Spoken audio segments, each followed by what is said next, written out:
Okay, good morning class. Entrepreneur के series में ही we are continuing the lectures.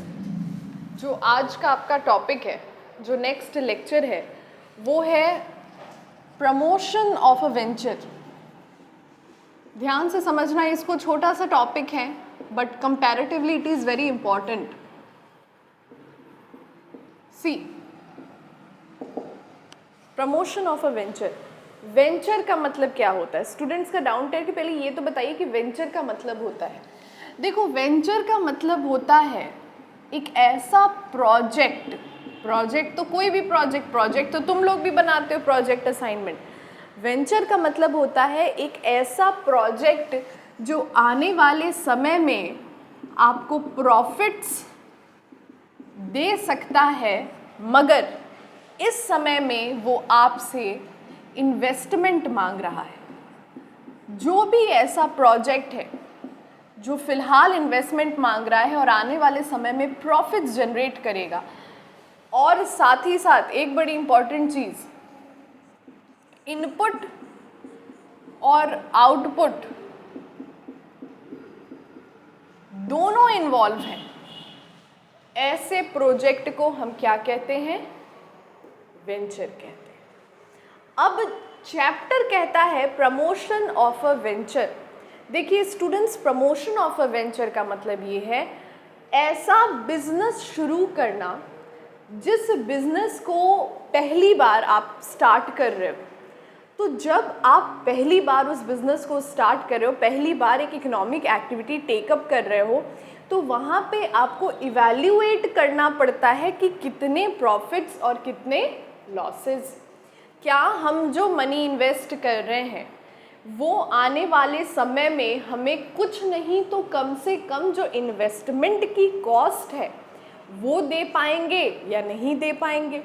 Promotion of a venture में आप पढ़ेंगे अपॉर्चुनिटी एनालिसिस के बारे में, जो इसी का सब पार्ट है। वेंचर को प्रमोट करना मतलब अपने बिजनेस को प्रमोट करना, अपने प्रोजेक्ट को प्रमोट करना, मगर प्रमोट आप तब कर सकते हो जब वहाँ पे प्रॉफिट की अपॉर्चुनिटी हो। हमें प्रॉफिट की अपॉर्चुनिटी ही नहीं दिखेगी जब तक कहाँ से तुम अपना कॉस्ट रिकवर करोगे और कहाँ से प्रमोशन की प्राइस पे करोगे। तो promotion of a venture means जब एक एंटरप्रेन्योर, याद रखना एंटरप्रेन्योर है, ये बिजनेसमैन नहीं है, बिकॉज एज आई सेड ये एक अनडिस्कवर्ड फील्ड होती है। जब एक एंटरप्रेन्योर एक वेंचर या फिर प्रोजेक्ट को मार्केट में प्रमोट करता है through various advertising and promotional techniques, through what? Advertising and promotional techniques, इस प्रोसेस को ही हम क्या कहते हैं? Promotion of a venture. बोलो, बात सही है? अब आपकी बुक में या आपके नोट्स में एक बात कही गई है कि क्योंकि एंटरप्रेन्योर इंटरप्राइज लगाएगा, नया बिजनेस सेटअप करेगा, तो बहुत बार ये चीज़ जाहिर है कि इंफॉर्मेशन एक्यूरेट नहीं होगी। इंफॉर्मेशन एक्यूरेट करने के लिए प्रमोशन ऑफ अ वेंचर में एक और चीज़ आती है जिसको हम कहते हैं, क्या कहते हैं बताओ? Opportunity analysis. स्टूडेंट्स, एनालिसिस का मतलब है निरीक्षण करना। अपॉर्चुनिटी का निरीक्षण करना, अपॉर्चुनिटी का निरीक्षण करने का मतलब ये है, हम एक बिजनेस कर रहे हैं और मान के चलो अगर हम एडिबल्स में बिजनेस कर रहे हैं। एडिबल्स क्या होते हैं? खाने पीने का सामान। एडिबल्स में अगर हम बिजनेस करें तो हम देख रहे हैं कि मार्केट में आजकल प्री प्रोसेस्ड फूड बहुत चलते हैं। स्टूडेंट्स, प्री प्रोसेस्ड फूड, देखो ये यूरोपियन कंसेप्ट है। आप अगर सुपर बाज़ार में चले जाओ, वहाँ पे उनके पास एक फ्रिज है, उसमें प्री पैक्ड मोमोज़ हैं, प्री पैक्ड फ्रेंच फ्राइज़ हैं। आपको केवल घर पे लाना है, ऑयल स्टीम करना है या जितना भी उसका फ्लेम चाहिए, और वो प्री पैक्ड मोमोज़ आपने ऑयल में डाल देने हैं और वो नॉर्मल मोमोज़ बन जाएंगे। प्री प्रोसेस्ड फूड का मतलब ये होता है कि एक तो होता है फास्ट फूड, आप गए, आपने मोमोज खा लिए, आपने स्प्रिंग रोल खा लिए, और एक जो कुछ कंपनियां पैकेट में ये प्रोडक्ट भेजती हैं जो 0 डिग्री पे प्रिजर्व किया जाता है, स्टोर किया जाता है, और कंज्यूमर घर ले जाके उसमें थोड़ी बहुत प्रोसेसिंग करता है। तो एक कंपनी है, मुझे नाम शायद स्मिथ एंड जोन्स है, उन्होंने इसमें अपना एक अपॉर्चुनिटी देखी कि कंज्यूमर प्री प्रोसेस्ड फूड भी प्रेफर कर सकते हैं। तो उन्होंने प्री प्रोसेस्ड फूड की अपॉर्चुनिटी को एनालाइज किया, तो उन्होंने क्या पाया कि मेट्रोपॉलिटन शहर में इनके प्रोडक्ट ज़्यादा चलेंगे compare to cities like us, जहाँ पे आज भी लोग प्रेफर करते हैं क्या, घर के बने खाने को। हम जब फास्ट फूड को प्रेफरेंस नहीं दे पा रहे, आपका तो प्री प्रोसेस फूड है, मतलब फास्ट फूड का एक लेवल और ऊपर। तो यहाँ पे अपॉर्चुनिटी एनालिसिस से ये पता चला कि कहाँ पे ये प्रोडक्ट बिक सकता है और कहाँ पे नहीं बिकेगा। अपॉर्चुनिटी एनालिसिस के 4 फैक्टर्स होते हैं। एक होता है पोटेंशियल प्रॉफिट। पोटेंशियल प्रॉफिट का क्या मतलब होता है? देखो, स्कूल में एग्ज़ाम्स होते हैं जब, तो 2 तरह के स्टूडेंट्स होते हैं। एक तो वो स्टूडेंट्स होते हैं हाफ ईयरली के 2 महीने पहले या एनुअल्स के 2 महीने पहले तैयारी शुरू कर देंगे। एक वो स्टूडेंट होते हैं जो 2 घंटे पहले तैयारी शुरू करते हैं। पोटेंशियल प्रॉफिट का मतलब ये है कि वो स्टूडेंट जो 2 महीने पहले तैयारी शुरू कर रहा है, उसकी सक्सेस रेट ज़्यादा है कंपेयर टू वो स्टूडेंट जो 2 घंटे पहले तैयारी कर रहा है। तो पोटेंशियल प्रॉफिट का मतलब होता है, and it is directly proportional to one thing, and that is investment. तुम जितना ज़्यादा इन्वेस्टमेंट लगाने में सक्षम हो, तुम्हारी पोटेंशियल प्रॉफिट भी उसी रेट से डिटरमाइन होती है। Is that okay? अच्छा, ये पोटेंशियल प्रॉफिट, एक और चीज़ है इसमें,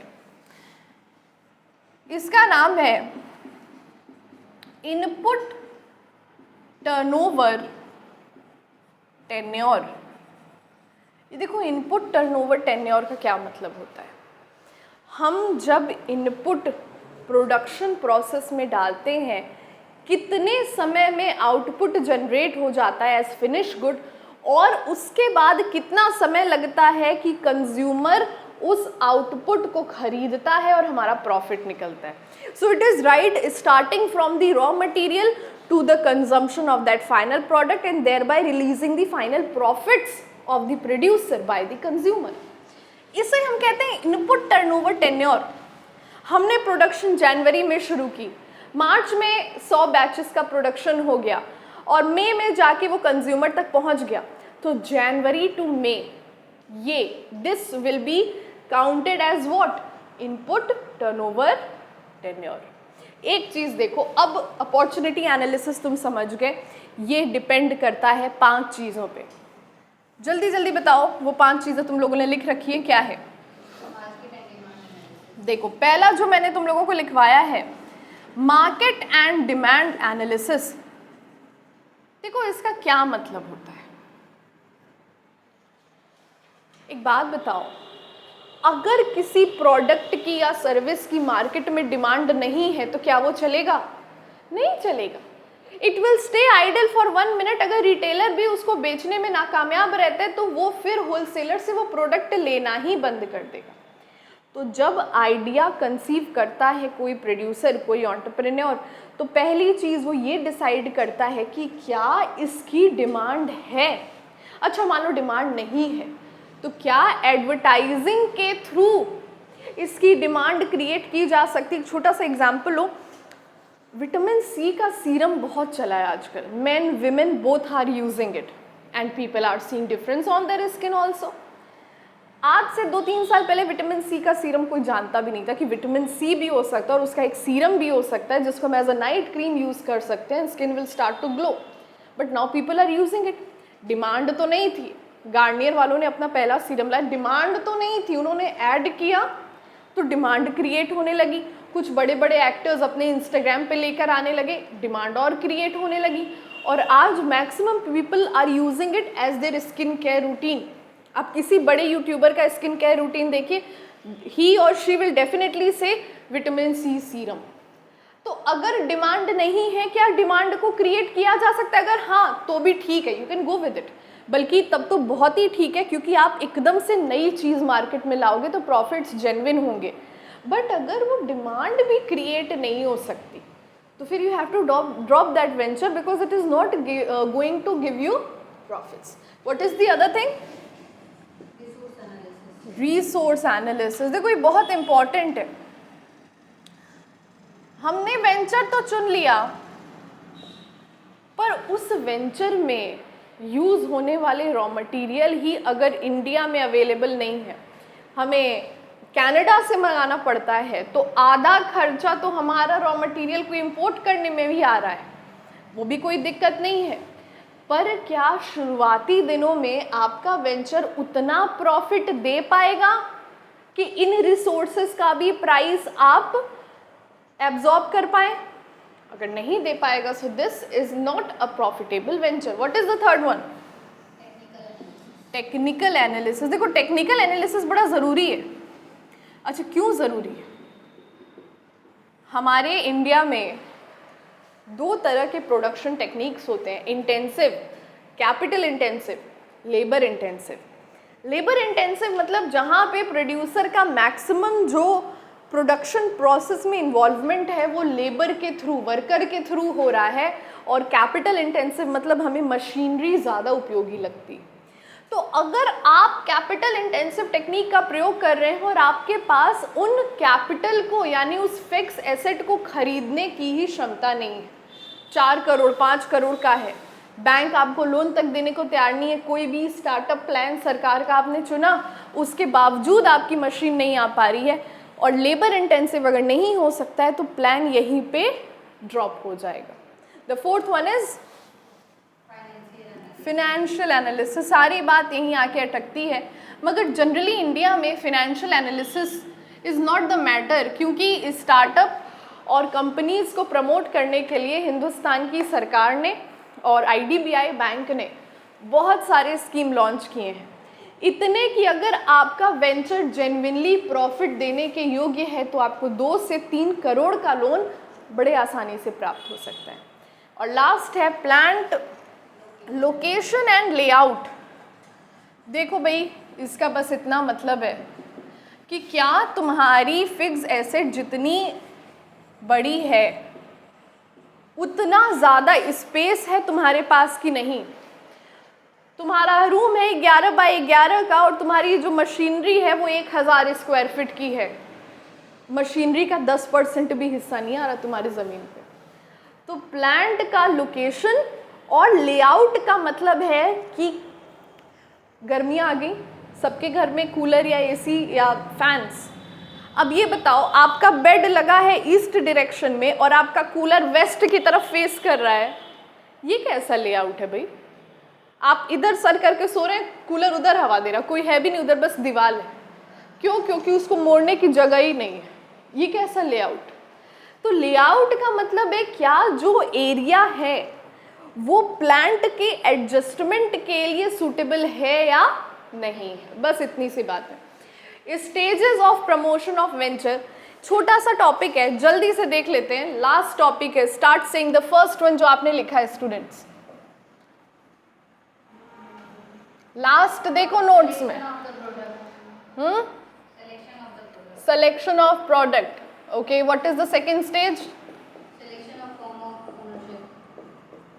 Ownership. Okay, form of ownership. What is the third one you have written? Selection of site. Selection of site. ये पूछ सकता है, so अगर आप ऐसे ही लिख के समझ लेते तो भी ठीक है। What is the other one? Designing capital structure. Designing capital structure. Okay, and what is the next one? Acquisition of manufacturing know-how. Is that it? और अभी Preparation of project report. 6 है ना? 5वां बोलो। Preparation of project report. Fifth. Acquisition of manufacturing know-how. अच्छा, manufacturing know how. Okay, and what is the last one? Preparation of project report. Project report. जल्दी से देखो, छोटा सा टॉपिक है, हल्का सा टेक्निकल है। देखो स्टूडेंट्स, ये है stages of promotion of venture. सबसे पहला मैंने लिखा है सिलेक्शन ऑफ अ प्रोडक्ट, दूसरा मैंने लिखा है selection of form of ownership, तीसरा मैंने लिखा है सिलेक्शन ऑफ साइट, फोर्थ मैंने लिखा है डिजाइनिंग कैपिटल स्ट्रक्चर, फिफ्थ मैंने लिखा है manufacturing, what it is, manufacturing and understanding the know how. Know how का मतलब मेथड है, टेक्निक है। और अंतिम है डिजाइनिंग प्रोजेक्ट रिपोर्ट। ध्यान से समझो, छोटी सी चीज़ है। सबसे पहले उस प्रोडक्ट का सिलेक्शन करिए, जो प्रोडक्ट, पहला जो स्टेज है सिलेक्शन ऑफ प्रोडक्ट, आपने उस प्रोडक्ट का सिलेक्शन करना है जो आपको ये जेन्युइन प्रॉफिट्स देने के काबिल है। एक बार आपने प्रोडक्ट सेलेक्ट कर लिया, आपको फॉर्म ऑफ ओनरशिप, इसका मतलब है जो ज़मीन पे या जो फिक्स एसेट को यूज़ करके आप काम करना चाहते हैं, आप उसको खरीदना चाहते हैं या आप उसको लीज पर लेना चाहते हैं। आप उसको लीज पे लेंगे तो आप उसको ऑपरेटिंग लीज पे लेना चाहते हैं या फिर फिनेंशियल लीज पे लेना चाहते हैं। सिलेक्शन ऑफ साइट, काम कहाँ होगा। प्रोडक्शन एक्टिविटी कभी कभी कंज्यूमर के प्लेस पे होती है, कभी कभी हम उसको out of the urban area करते हैं। जनरली गीडा देख लो, सब अर्बन एरिया है, वो पूरा जो शहर है गोरखपुर का उसके बियॉन्ड है। डिजाइनिंग कैपिटल स्ट्रक्चर, कितना इक्विटी, कितना प्रेफरेंस, कितना डिबेंचर, कितना बैंक लोन, कितनी बोरोइंग और कितना अपना ओरिजिनल कैपिटल, जो भी ज़्यादा प्रॉफिट दे और जो ज़्यादा टैक्स बचाए। Manufacturing and knowing know how, एक प्रोडक्शन का तरीका होता है जिसको हम कहते हैं टर्न की प्रोजेक्ट या टर्न की मेथड। टर्न की मेथड में क्या होता है, TURNKEY। अगर आपका प्रोडक्शन मेथड बहुत ज़्यादा सोफिस्टिकेटेड है तो जनरली बाहर से एक्सपर्ट बुलाए जाते हैं, बाहर देशों से एक्सपर्ट बुलाए जाते हैं, हमारे बंदों को ट्रेनिंग देते हैं और फिर वो चले जाते हैं। या हो सकता है एक नॉर्मल सा हो, मतलब अपने बंदों को, अपने प्रोडक्टिव वर्कर्स को ये चीज़ सिखाना कि ये काम कैसे होगा, ये प्रोडक्शन टेक्निक कैसे होगी। और अंतिम है प्रोजेक्ट रिपोर्ट। प्रोजेक्ट को शुरू करने से पहले जिस रिपोर्ट में हम अपॉर्चुनिटी एनालिसिस करके मैनेजमेंट को सौंपते हैं वो क्या होता है, प्रोजेक्ट रिपोर्ट। एक चीज़ और समझ लो, अंतिम बात, ये जो सारा प्रोसेस है ये रिसर्च एंड डेवलपमेंट डिपार्टमेंट द्वारा किया जाता है। मैनेजमेंट उनको असाइन करता है, R&D डिपार्टमेंट किसी भी ऑर्गेनाइजेशन का नए वेंचर या नए प्रोजेक्ट या अपॉर्चुनिटी एनालिसिस का काम करता है। With that being said, the chapter is over. Thank you class.